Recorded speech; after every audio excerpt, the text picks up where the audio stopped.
السلام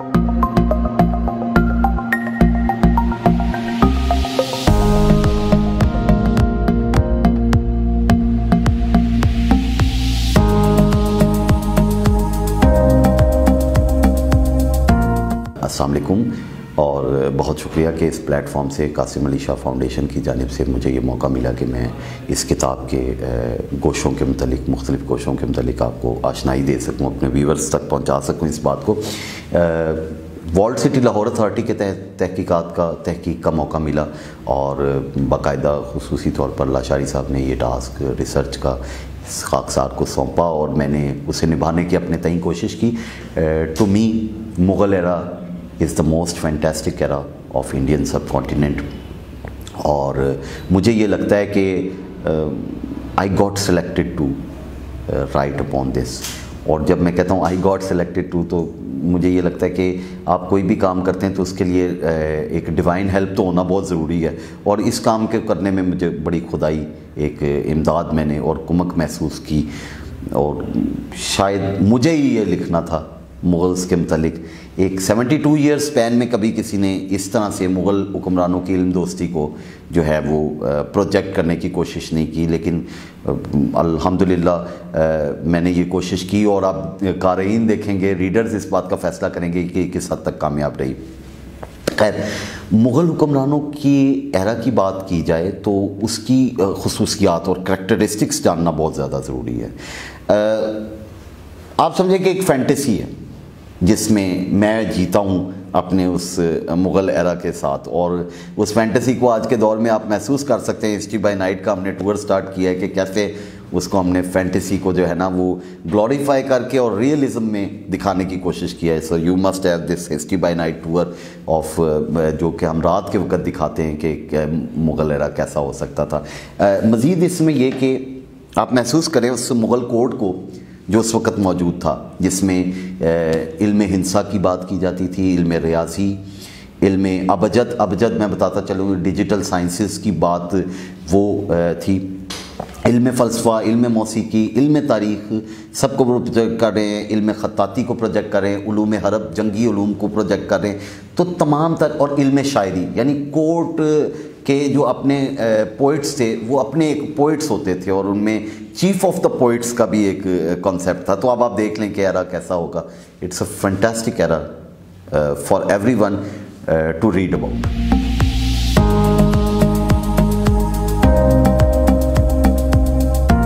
میں تو ایسے کہوں گا کہ ایک جیسے آدمی کے اندر جو ہے وہ ایک ارتعاش پیدا ہو جاتا ہے سوالات سے، وہ والے سوال آپ کر رہے ہیں، بڑے دل کو لگنے والے، دل میں اتر جانے والے، اور ان کا جواب بھی بڑا دل سے دینے کی ضرورت ہے۔ اس میں ثقافت کی آپ بات کر رہے ہیں، کلچر کی آپ بات کر رہے ہیں۔ ہم اس وقت ثقافت کے گہوارہ لاہور میں یہ انٹرویو کنڈکٹ ہو رہا ہے، میرے لیے یہ بھی بڑے اعزاز کی بات ہے۔ لاہور کو کلچرل کیپٹل کیوں کہا جاتا ہے؟ اصل میں ہم لفظوں کی گہرائی میں اور ان کی اصل ایسنس کو نہیں سمجھ پاتے شاید۔ گیٹ وے ٹو انڈیا تھا یہ شہر جو ہے، جتنے بھی سینٹرل ایشیا اور افغانستان سے آپ سمجھیے کہ ایمپررز اور جتنے انویژنز ہوئے، first of all they used to enter Peshawar and then after to Lahore, and Lahore was a gateway to Delhi جو کہ ایک کیپٹل پوائنٹ تھا، اور اسپرچل اینگل سے اور پاور زون اینگل سے everyone wanted to conquer actually Delhi, اور پہلے انہیں لاہور کے مارکے کو فتح کرنا ہوتا تھا۔ اور لاہور چونکہ ثقافت کا مرکز اس اعتبار سے اور ثقافت کے حوالے سے مغلوں کے کردار کو اگر آپ تھوڑی دیر کے لیے بھی پیچھے کر دیں گے تو آپ برصغیر کی پوری ثقافت کو جو ہے نا وہ سمجھ لیں کہ ایک بلائنڈ اورا میں لے کے چلے جائیں گے۔ برصغیر کی ثقافت میں ان کا کردار کیسے ہوا ہے؟ مسلم ہیریٹیج کے طور پہ ہم دیکھتے ہیں اس کو۔ سب سے پہلے تو آپ غزنوی ایرا کو دیکھنا پڑے گا آپ کو، 1000 سمتھنگ میں جب وہ سٹارٹ ہوتا ہے، تقریباً آج سے 1000 برس پہلے محمود آف غزنہ کا لاہور پہ جب اٹیک آپ دیکھتے ہیں تو وہ ایک مسلم ثقافت تو ایمرج کر ہی جاتی ہے، لیکن اس کو بام عروج پر جو پہنچاتی ہے وہ مغل ڈائنیسٹی 1400 سمتھنگ سے تقریباً امیر تیمور کے حملوں سے ہی شروع ہو جاتی ہے، اینڈ دین آفٹر 1500 سمتھنگ یعنی آج سے تقریباً 500 برس پہلے ظہیر الدین بابر کی انٹری کے ساتھ ایک نئی سینٹرل ایشین مسلم ہیریٹیج برصغیر کو ملتی ہے، کلچر ملتا ہے، وہ ادھر کے بنیادی رنگوں کو بدل کے رکھ دیتے ہیں، عمارتوں کے مزاج کو بدل کے رکھ دیتے ہیں۔ ہمیں پتہ چلتا ہے کہ ہندو بہت تنگ قسم کی عمارتیں بنانے کے قائل تھے۔ آپ آج بھی دیکھیں گے ہندو ثقافت میں آپ کو ملے گا کہ تھالیوں کے اندر کھانا اسٹیل ٹائپ، یہ جو چینی کے برتنوں میں کھانے کا رواج، اور اگر آپ آج بھی دیکھیں قزل باش فیملی کے پاس مجھے وزٹ کرنے کا اتفاق ہوا یہاں لاہور میں آپ کے قزل باش پیلس میں، وہاں پر انہوں نے گرین کلر کی اس طرح کی پلیٹیں مجھے دکھائی 500 سال پہلے کے ان کے پاس پڑے ہوئے ہیں، دیکھنے سے تعلق رکھتا ہے کہ وہ گرین کلر کی تھی، لائٹ گرین کلر کی۔ اور آپ ثقافت میں دیکھیں کہ اگر کوئی شخص زہر دینے کی کوشش کرتا تھا تو وہ پلیٹ خود بخود پھٹ جاتی تھی، کریش ہو جاتی تھی اگر اس میں زہر کا ایک ڈراپ بھی پڑتا تھا۔ اس طرح کی ثقافت ہمیں دیکھنے کو ملی کہ ہمارے بزرگوں کو اتنا اسٹرینتھ تھی ان کی ہر فیلڈ میں، اور کلچر میں انہوں نے یہاں کے رنگ ڈنگ بدل دیے۔ انہوں نے یہاں پہ علم شاعری کو پروموٹ کیا، علم موسیقی کو پروموٹ کیا۔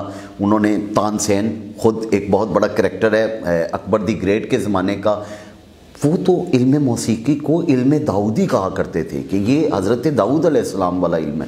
اور جبکہ ہمارے ہاں موسیقی کے اوپر بھی پہرے لگا دیے گئے مختلف اصناف کے ذریعے، جبکہ پیغمبر اکرم صلی اللہ علیہ وسلم کا فرمان علی شان غنا کے متعلق ہے، الغنا و دیگر مطلب حدیث جو آپ کی ہے وہ غنا کی مد میں ہے، اور غنا جو ہے لہو و لعب قسم کی موسیقی کی طرف اشارہ فرمایا، جبکہ موسیقی کا علم جو ہے وہ از خود جو ہے وہ آپ کو پتہ ہونا چاہیے کہ یہ تو خوارزمی بھی اس میں رہے، البیرونی بھی رہے، اور دیگر افراد نے جو ہے اس کو بڑا پروموٹ کیا۔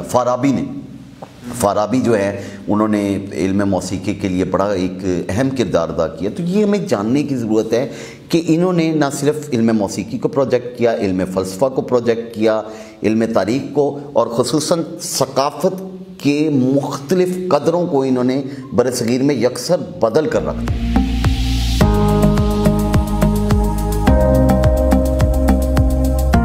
یہی بتانا چاہتا ہوں اپنے قارئین ریڈرز کو اس وقت آپ کے پلیٹ فارم کے توسط سے، آڈینس ویورز جتنے ہمیں دیکھ رہے ہیں اقصائے عالم میں، پوری دنیا بھر میں، بتانے کا مقصد یہ ہے کہ آپ کو اس وجہ کو سمجھنا پڑے گا جو ایک لیڈر کو واقعی لیڈر بناتی ہے، ایک حکمران کو واقعی حکمرانی کے قابل بناتی ہے۔ یہ اس حکمران کا ذکر نہیں ہو رہا جو ایک خاص خطے میں آیا، جیسے آپ آج کے دور میں پاکستان کہہ لیں، وہ تو اس کا ایک چھوٹا سا پارٹ ہے۔ آج کے دور میں جو موجودہ پاکستان، کشمیر، انڈیا، بنگلہ دیش، آپ کسی حد تک نیپال، بھوٹان کو بھی ڈال لیں، اور سری لنکا تک اس کی آپ کہہ سکتے ہیں، اور سٹارٹنگ فرام افغانستان۔ کہنے کا مقصد ہے کہ یہ سارا جو ریجنل ٹیریٹری ہے، اس کو جو گورن کر رہے تھے اس شخص میں کیا خوبی ہوگی، کیسے وہ اس کو اسٹریٹجائز کرتا ہوگا۔ اسٹریٹجی میکر تھے صحیح معنوں میں۔ اکبر ایٹ دا ایج آف 13، یعنی مغل حکمرانوں کو اگر آپ سمجھیں، وہ کس طرح سے جو ہے وہ پوری گورننس کر رہا ہے۔ گورننس کے نظام کے اندر جو ان کا ایک محبت ہے، ایک لبکہ ہے، at the very same time simultaneously, یعنی آئی ایم ٹاکنگ اباؤٹ آپ کے ہاں اس وقت پاکستان میں منسٹری آف کلچر یا department of information and culture بنا کے بس سمجھا جاتا ہے کہ ہم نے ثقافت کی بڑی خدمت کر دی، جبکہ وہاں آپ دیکھتے ہیں کہ ایک شہنشاہ اکبر دی گریٹ، جس کے ذمہ میں آج کے دور کی پریزنٹ ایرا کے 4 کنٹریز ہیں، وہ شخص at the very same time historiography کے اوپر، علم تاریخ کے اوپر کتب لکھوانے کے آرڈرز جاری کرتا ہے کہ بھائی اس پہ کتابیں لکھیں، یہ سمجھنے کی ضرورت ہے۔ علم فلسفہ پہ کہتے ہیں اس پہ کتابیں لکھو، یہ علم زندہ رہنا چاہیے۔ اچھا، اب وہ شخص ہندو مسلم ہارمنی کے لیے کیا کوشش کر رہا ہے کہ بڑے بڑے مناظرے، یعنی بڑے بڑے ڈیبیٹ کمپٹیشن اناؤنس کر رہا ہے کہ آپس میں آپ اوپن ڈیبیٹس کریں، مذہب پہ اوپن ڈیبیٹس ہونی چاہیے، ہارمنی ڈیولپ کرنا چاہتا ہے۔ اور انڈین ہارمنی کو ڈیولپ کرنے کے لیے اکبر دی گریٹ کا جو رول ہے کہ اس نے راج ترنگنی جیسی مشہور 4000 سالہ جو کتاب تھی کشمیر کے تاریخ پہ لکھی ہوئی، اس کو وہ سنسکرت سے فارسی میں ٹرانسفارم اور ٹرانسلیٹ کروا رہا ہے۔ وہ اس کو مہابھارت جیسی ایک انڈین ہسٹری کی اہم ترین ہندی سنسکرت کتاب کو وہ شخص جو ہے وہ پرشین میں ابو الفضل کو کہہ رہا ہے کہ آپ ٹرانسلیٹ کرو، فیضی کو کہہ رہا ہے کہ آپ ٹرانسلیٹ کرو، اور یہ چھوٹے نام نہیں ہیں، یہ اس دور کے چوٹی کے جو رائٹرز ہیں انہیں کہہ رہا ہے ٹھیک ہے تم لوگ منسٹریل افیئرز دیکھو، تم لوگ جنگی مہمات پہ جاؤ، دکن کی مہمات پر بھی جاؤ، ایکسپیڈیشن بھی بھیج رہا ہے، لیکن ساتھ میں کہہ رہا ہے نہیں یہ بک ضرور کمپلیٹ کرو. یعنی وہ پبلیکیشن میں اتنا انٹرسٹ دے رہا ہے.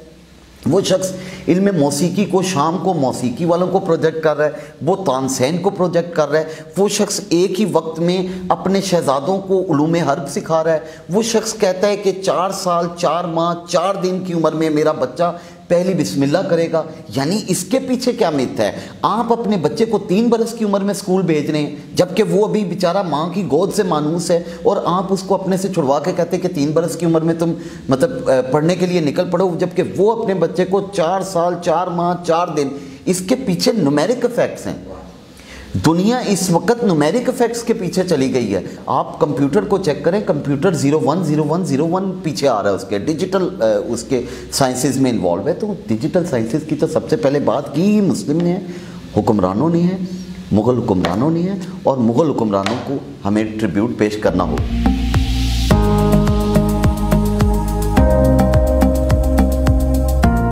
مغل حکمران آپ کو یہ سمجھنا ہوگا کہ سب سے پہلے تو یہ کہ ہمایوں سب سے پہلے ظہیر الدین بابر نے بنیاد ڈالی سب کانٹیننٹ میں، انڈین سب کانٹیننٹ میں حکمرانی کی مغل ڈائنیسٹی کی. اینڈ دین آفٹر ہم دیکھتے ہیں کہ ظہیر الدین بابر کے بعد جو ہے وہ ہمایوں، لیکن ہمایوں کے ساتھ ایک بدقسمتی یہ ہوئی کہ شیر شاہ سوری نے اسے بر صغیر سے واپس جو ہے وہ ایران کی طرف جانے پہ مجبور کر دیا، وہ پناہ لینے پہ مجبور کر دیا. اچھا اب ہمیں جوان سالہ بلکہ لڑک پن میں داخل اکبر دی گریٹ کی طرف دیکھنا ہوگا. اکبر دی گریٹ وہ حکمران تھا جس نے واقعی، اس کو وقت بھی زیادہ نصیب ہوا، 50 ایئرز اس کا سپین ہے، رولنگ سپین جو ہے اوور دا سب کانٹیننٹ، اور اس شخص نے بام عروج پر ہر حوالے سے پہنچا دیا. ایسے تو نہیں اسے اکبر دی گریٹ کہا جاتا. یعنی when it comes to horticulture تو اس نے ہارٹیکلچر میں بڑا کردار ادا کیا. ایران سے بہت سے پھول بوٹے اور بہت سے ایسے انواع و اقسام کے درخت منگوا کر یہاں پر اس نے کلٹیویٹ کروائے. اس نے ایگریکلچر ہارویسٹنگ کو آگے سے آگے جو ہے وہ پروموٹ کیا. یہ ایک میں آپ کو ٹائپ بتا رہا ہوں. مغل ادوار کے آپ میں نے اس کتاب میں بھی کوٹ کیا ہے کہ آرکیٹیکچر کے شاہکار دیکھیں گے، فوارے ایسے چلتے ہیں جو آپ کو ویسے زمین دوز نظر آئیں گے، لیکن جب وہ ورک آؤٹ کریں گے تو وہ پوری طرح سے ایک فاؤنٹیننگ ڈانسنگ فاؤنٹینز آپ کہہ سکتے ہیں. آپ کو مغل ایرا کا جو آرکیٹیکچر ہے وہ بتائے گا کہ وہ کتنا گریٹ حکمران جو ہے وہ مطلب کس طرح سے اس نے، یعنی قلعہ لاہور جو ہے وہ مغل آرکیٹیکچر میں اکبر دی گریٹ ایک اس کی مثال ہے. اینڈ دین آفٹر آپ دیکھیں گے علم ثقافت میں، علم ثقافت کے ساتھ ساتھ علم تیراکی مطلب سوئمنگ کے حوالے سے دیکھیں کہ اگر آپ ہمایوں کا وہ ایکسپیڈیشن دیکھیں گے کہ جب وہ شیر شاہ سوری سے بچتے ہوئے چتور کے مقام سے نکل رہا ہے تو وہ ایک باقاعدہ پوری گنگا کو جو ہے وہ کراس کرتا ہے اپنی جان بچانے کے لیے، جبکہ اس کے ہزاروں سپاہی جو ہے وہ جان سے جاتے ہیں، تو وہ پوری گنگا جو ہے وہ دریائے گنگا کو عبور کرتا ہے. اور صرف یہ نہیں کہ وہ بزدل ہے تو اپنی جان بچا رہا ہے، یہ کہ اس کے کندھوں پر پوری مغلیہ حکمرانی کی ذمہ داری ہے. تو وہ علم تیراکی کا، یعنی مضبوط جسم، کلچر، علم ایک ہی وقت میں آپ کو ان اشخاص میں نظر آئے گا. شاعری کرواتے ہوئے نظر آئیں گے، فلسفہ میں نظر آئیں گے، علم مناظرہ میں نظر آئیں گے، علم ہندسہ میں نظر آئیں گے، علم خطاطی میں نظر آئیں گے.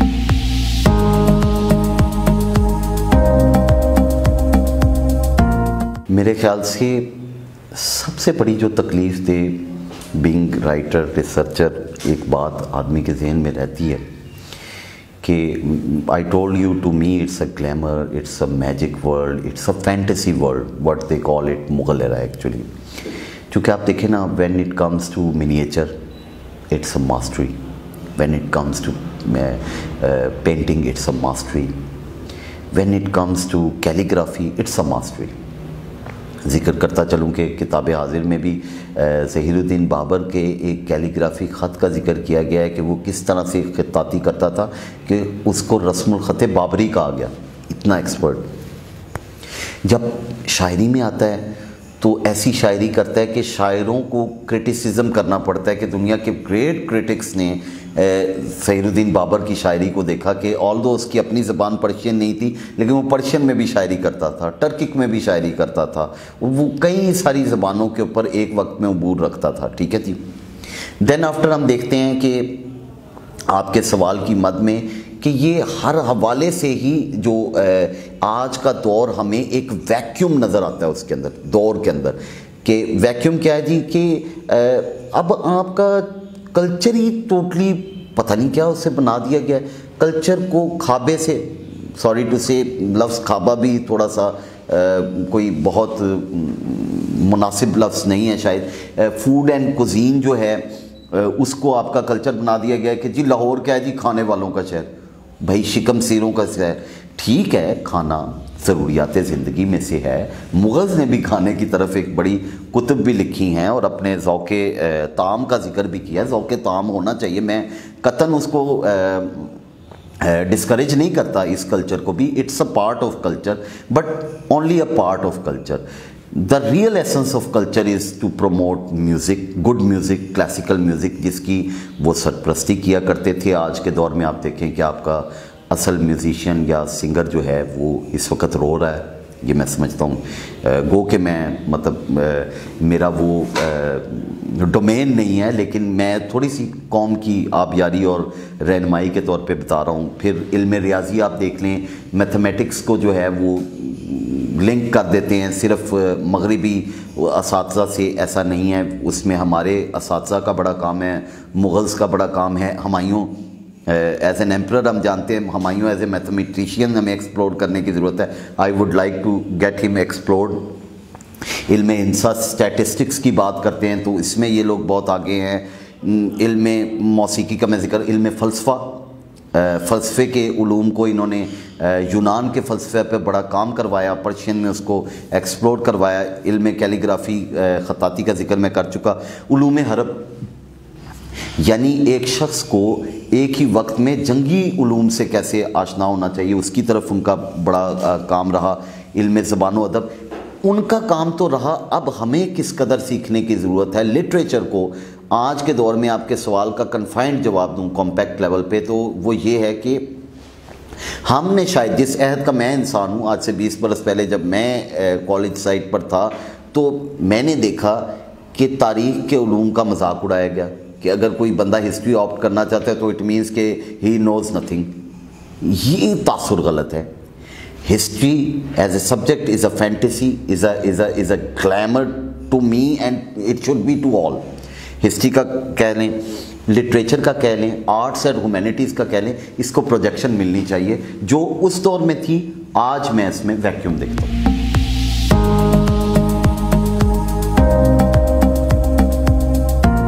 دیکھیں، ایک ریلیجیس ہارمنی ہمیں اس دور میں بہت زبردست نظر آتی ہے. یعنی اکبر دی گریٹ کی میں مثال وہی کوٹ کروں گا جس نے بام عروج پر پہنچایا.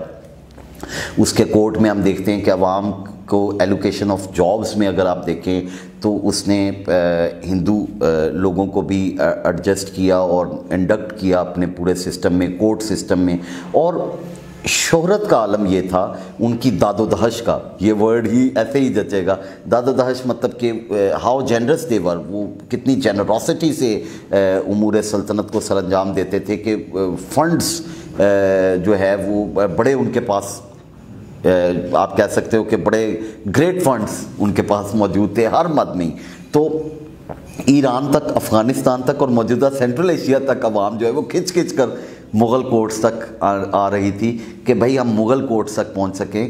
کہ اگر موسیقی کا کوئی ماہر ہے تو وہ ایران سے، افغانستان سے اور سینٹرل ایشیا سے آ رہا ہے کہ ہم نے یہاں تک پہنچنا ہے. اگر کوئی علم ربائی کا ماسٹر ہے تو وہ یہاں پر آ رہا ہے. اگر کوئی علم تاریخ پر دست رکھ سکتا ہے تو وہ یہاں پر آ رہا ہے. اگر کسی کو لائبریرین شپ بہت اچھی آتی ہے، جو کہ آج کل آپ لائبریرین کوئی کہلانا بھی اتنا پرائڈ سے نہیں کہے گا کہ آئی ایم اے لائبریرین، لیکن اس دور میں لوگ پرائڈ سے کہتے تھے کہ I am a librarian and I want to reach Akbar the great. تو یہ آپ کو ایک ایسنس ملے گی. اور پھر آپ کو ٹیکسٹس میں ملے گا، آئین اکبری کے ٹیکسٹ میں آپ کو اچھی طرح سے ملے گا کہ وہ مخلوق خداوندی کے لیے کتنے جنرس، کتنے کین اور کتنے کرٹیس تھے. اینڈ وہ میں عوام الناس کا ایک باقاعدہ خیال تھا اس حوالے سے. اور وہ زنجیر عدل ان کی بڑی مشہور رہی کہ اگر کوئی شخص عدل تک پہنچنا چاہتا ہے تو وہ ان کی زنجیر تک بس پہنچے اور چین کو ذرا ہٹ کرے تو وہ ان کے ساتھ عدل کا معاملہ کریں.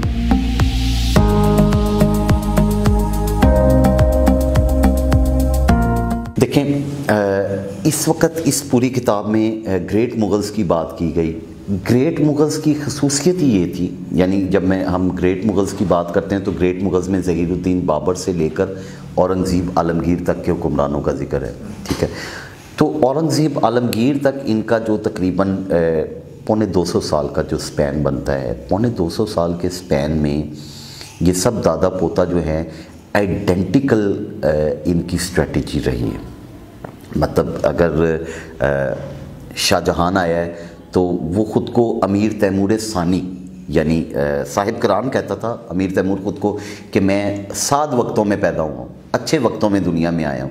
تو شاہ جہان کہتا تھا کہ میں بھی اپنے پردادا کے پردادا کی طرح، امیر تیمور کی طرح جو ہے وہ 7 وقتوں میں دنیا میں آیا اور میں سیکنڈ ون ہوں اس طرح. مطلب وہ اپنی اسٹریٹجی کو بار بار امیر تیمور سے لنک کرتے تھے اور امیر تیمور ان کا آئیڈیل تھا. اچھا، اب جب قومیں یا حکمران اپنے آئیڈیلزم سے ہٹتی ہیں تو وہ تباہ و برباد ہو جاتی ہیں. یہ ٹھیک ہے کہ جب وہ ایمپرر تھے، وہ حکمران تھے، تو وہ حکمرانی کے ساتھ ساتھ لیئر ٹائم کو بھی انجوائے کرتے تھے. وہ they had their own layer zones. لیکن آل دا ٹائم جب کوئی سپوت یا فرزندان لیئر ٹائمز میں چلے جاتے ہیں تو یہ زوال کے اصل اسباب ہوتے ہیں. اور مجھے لگتا ہے کہ یہ نیچرل بھی ہے کہ جب کوئی شخص کسی کے سر پر ایک سایہ ہوتا ہے تو وہ لیئر میں چلا جاتا ہے. وہ ایک کہتا ہے سانوں کی کیا ضرورت ہے، ہمارے آباء و اجداد نے اتنا کام کیا.